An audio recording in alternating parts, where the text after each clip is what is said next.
Hello chess family, it's me National Master Jesse James, and today we're taking a look at the highlights of San Antonio's City Championship 2023. Quick congratulations to Alexander Misa for taking first place in the event overall. Unfortunately, he is not from San Antonio, so the honor of being city champion went to Don Flournoy with the highest score. Unfortunately, this year I was not able to play as I really wanted to because I had to go ahead and TD the event. Alright, let's go ahead and take a look at this tournament. Here, the first game we're going to take a look at is Misa playing against Joseph Molina, and this is a very crazy game here with kings on opposite sides of the board.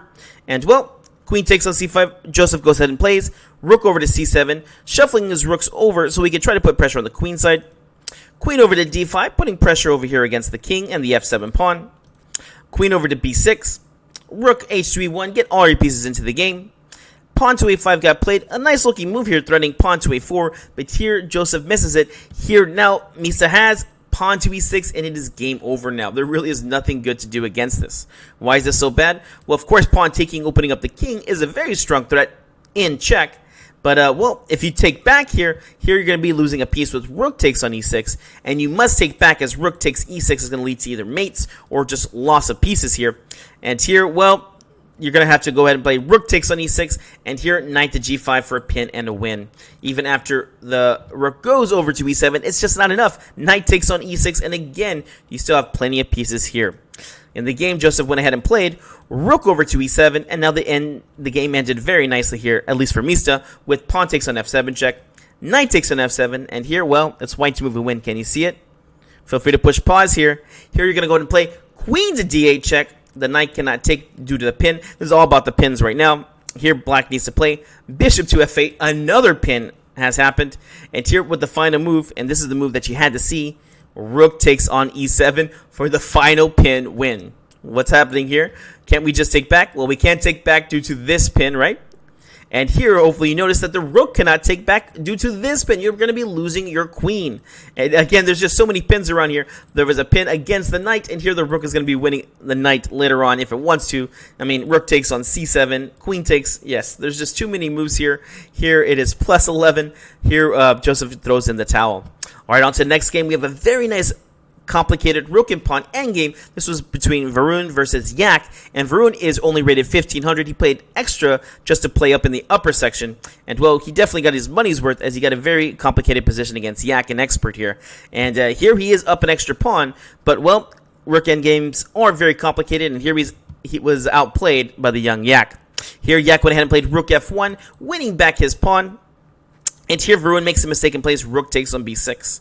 How is taking a pawn that creates two pass pawns a bad move? Well, here, remember in endgames, it's all about technique.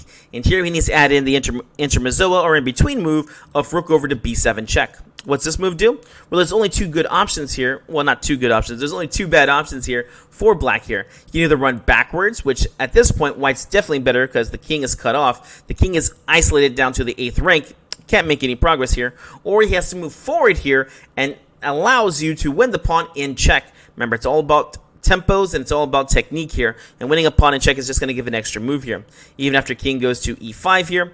Here you can play g4. The idea being as after rook f2 check, king over to g3. And now you're taking the rook, and this pass pawn is not too strong as it's not going to be defended easily here. The rook is going to be tied down to it.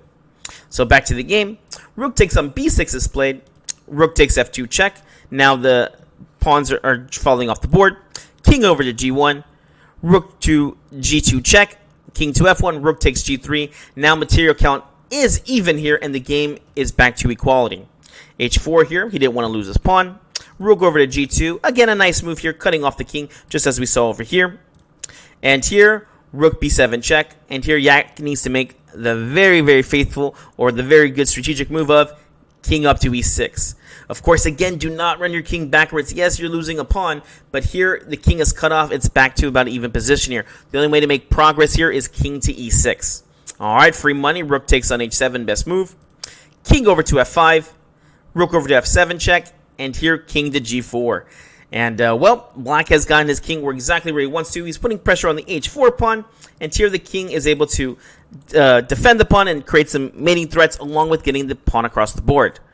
Okay, at this point, Varun does make a mistake, and he plays pawn to h5 here. Here is now black to move and, well, just be in a very good position. Unfortunately, Yak did not play the best move. He played rook over to b2, bringing it back to white, having the advantage. What was Yak supposed to play? He was supposed to play g5 here, and here with the pawn being connected now, you can run forward here, and this pawn's just not going to be fast enough. This rook can always sacrifice if needed, and 2 passed pawns here is going to be very, very nice win here for black. Unfortunately, Yak missed it and played rook over to b2. And here, well, there was a few moves to play here, but, well, he went ahead and played h takes on g6, which actually is the winning move here. And, well, king over to g3 was played, and unfortunately, I guess Varun could not find the winning idea here, which is very nice. Feel free to push pause if you want to. See, what does white play here to win the game? Well, unfortunately for Varun, he missed it. He played rook takes f3 check, losing the game instantly here. But what were you supposed to play? Here's simple chess, just move your king out the way. Of course, you can't push your pawn forward because of checkmate, so you simply go king over to e1, only move. Okay, what happens if white tries to get the pawn across the board with f2 check? You simply sack it. Rook takes on f2, rook takes on f2, g7, covering this square so that the rook cannot come back. It's like it's in a book right here. This is a very nice way that he could have won the game. Unfortunately, he missed this, and, well, he just did not believe in his position, and he sacrificed rook takes on f3 check. I'm sure Yak was very happy when he saw this move. He simply snacks the pawn up, and not only does he win the pawn, but he's even threatening checkmate over here. The game ended thusly. King over to e1, king over to e3, king over to d1, king to d3, and now, well, white just resigned here. You're going to easily win back the pawn, and this rook is going to be able to capture this pawn. The king is within striking distance to win these pawns. So, I'm sorry, Varun. Very nice try. All right, on to the next one. This one is Misa versus Silva. And in this game, as you can see, things were complicated. I believe this was a Najdorf. And, well, e5 was just played here. Misa playing with the white pieces. And here Misa shows the winning idea. He plays pawn to h5. What's the idea? Passed pawns must be pushed. The game ends with h5. Bishop c4, looking to win a pawn over here. Misa says, that's okay, take your pawn. h6 gets played. This passed pawn is just pushing. King over to c7, the losing move. It is now white to move and win. What do you play? All right, hopefully you see it. Remember, it was all about this passed pawn over here. Here, sack to attack. Rook takes on d8. Rook takes on d8. And queen takes on d8 check. Here, the pawn is just going to queen, so we're going to get rid of its last defender, which was the rook. King takes on d8, h7. King a7, queen, and at this point, well, Silva just resigns. All right, on to the next one. This was a very nice game between two young, strong players, and, well, this was Yak versus Adve, one of the other strong players in the tournament. And, well, at this point, Yak just played pawn to f6, and, well, white goes ahead and plays. Knight takes on b6, going for the attack. This is a very nice move here, and really one of the only few ways to try and play for the advantage. Here, queen takes on b6, bishop takes on a5, queen over to b8, bishop takes, queen takes. Now, it does say here that black is in a winning position. This game was actually drawn in a lot longer time game, but I do give respect for at least trying to win this position. As you can see, what did he get for this? Well, black, although does have extra material here, he does have some some doubled pawns here. White did create a passed pawn here and was hoping to try and win. Like I said, it goes very long, but I did want to show you that nice little combination here to at least play for the win. All right, on to the next one. We have International Master Alfonso, and this is played against Matthew Ortiz. As you can see, another very crazy game here. These bishops are aimed over at this king on the queen side, and, well, and here Alfonso's just trying to attack the king over here. And, well, Matt makes a mistake and plays bishop to f6. And here, well, I'm sure Alfonso was all but happy to play pawn to d5 without even thinking twice.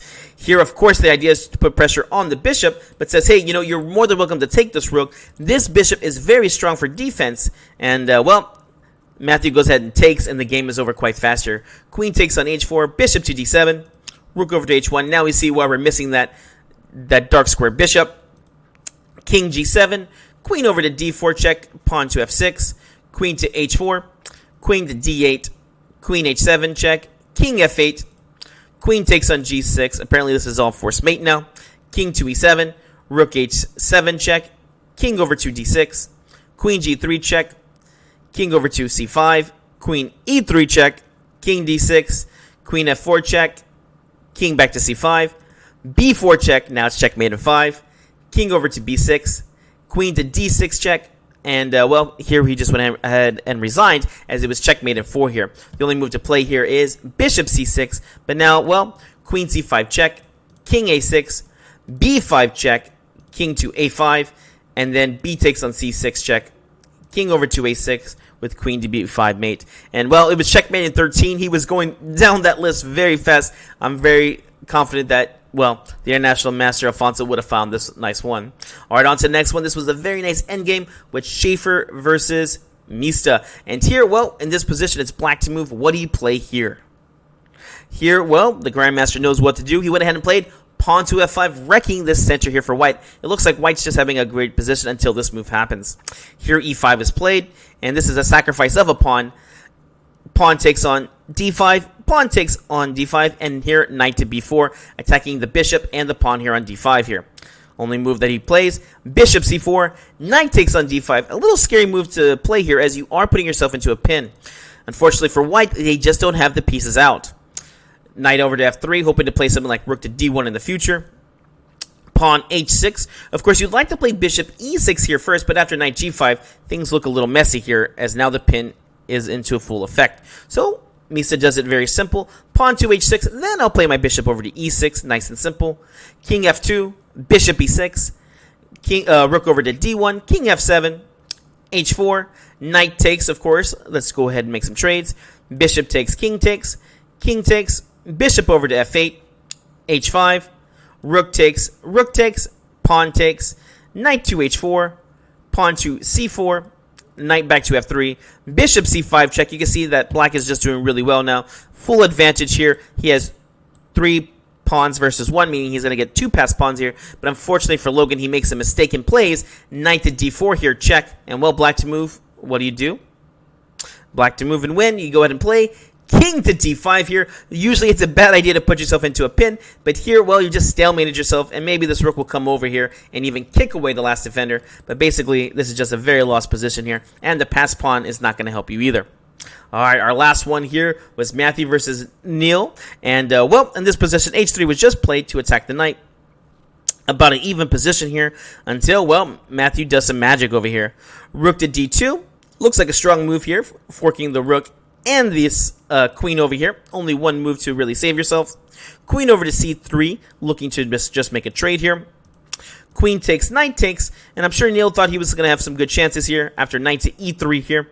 But, well, again, Matt just makes his magic here. Rook over to f2, rook over to d4, rook to e2, knight to d1, and this was actually the mistake here. Here it's white to move. What do you play here to get to that winning position? All right, after this move, you are +3. Here you simply play knight to b5, forking the rook and the pawn here. Now Matt's just going to be up an extra clean pawn. Rook over to b4, attacking the knight. Knight takes, rook to d1, rook to e1. Of course, you don't want to allow any kind of checks happening over here. Knight c3, rook takes, knight takes on f7 check, losing another pawn. I guess Neil was just not having it at this point. King over to g7, knight to g5, king f6, and I'm not sure if the if he just resigned, or maybe they just got very low on time here. But either way, white was able to win this game with a 21 advantage here with these extra passed pawns. Alright guys, hope you enjoyed this. Go ahead and give us a like and subscribe, and we'll see you in the next video.